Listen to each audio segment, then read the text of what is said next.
થોડીક જ વારમાં પીએમ મોદી અને પુતિન વચ્ચે મહત્વની બેઠક થશે। રશિયાના રાષ્ટ્રપતિ અને મોદી વચ્ચે થશે દ્વિપક્ષીય વાર્તા। ગઈકાલે જિનપિંગ બાદ આજે મોદી અને પુતિનની બેઠક અંદાજે 45 મિનિટ સુધી આ બેઠક ચાલશે।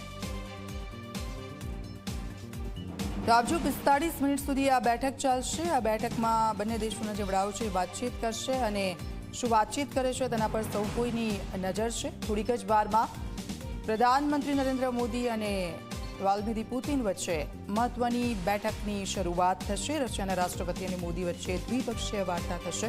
ટેરિફ મુદ્દે પણ વાતચીત થઈ શકે છે। આતંકવાદનો જે મુદ્દો છે તેને લઈને પણ વાતચીત થઈ શકે છે।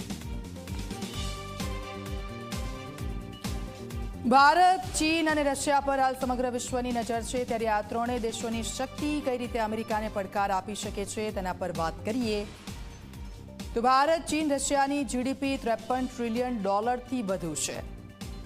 अब જો થોડીક જ વારમાં પુતિન અને પ્રધાનમંત્રી વચ્ચે વાતચીત થશે। વિશ્વના કુલ ઉત્પાદનોનો 1/3 ભાગ ત્રણેય દેશ પાસે છે। ત્યાર પછી વાત કરીએ તો ત્રણેય દેશ પાસે છે $4.7 ટ્રિલિયન નો વિદેશી ભંડાર। વિશ્વના કુલ વિદેશી ભંડારનો 38% ભાગ આ દેશો પાસે છે। આ ત્રણ જે દેશો છે તેમની પાસે 38% ભાગ છે। ત્રણેય દેશની આબાદી 3.1 અરબ, વૈશ્વિક આબાદીની 38% છે। તો ત્રિમૂર્તિની તાકાત શું છે તો રક્ષા ક્ષેત્રે કુલ $549 અરબ નો ખર્ચ કરે છે આ દેશો। ત્રણેય દેશ મળીને અમેરિકાની 1/3 તાકાત તોડી શકે છે। તો આ ત્રિમૂર્તિની તાકાત શું છે?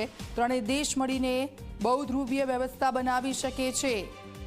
જો આ ત્રણેય દેશો સાથે મળી જાય તો બહુધ્રુવીય વ્યવસ્થા પણ તે લોકો કરી શકે છે। ભારત, ચીન, રશિયાની જીડીપી $53 ટ્રિલિયન થી વધુ છે।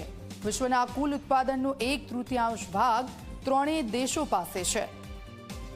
હાલ એસસીઓની બેઠક સમિટ ચાલી રહી છે અને તેમાં તમામ દેશો છે, પરંતુ સૌથી વધારે નજર આ ત્રણ દેશો પર છે।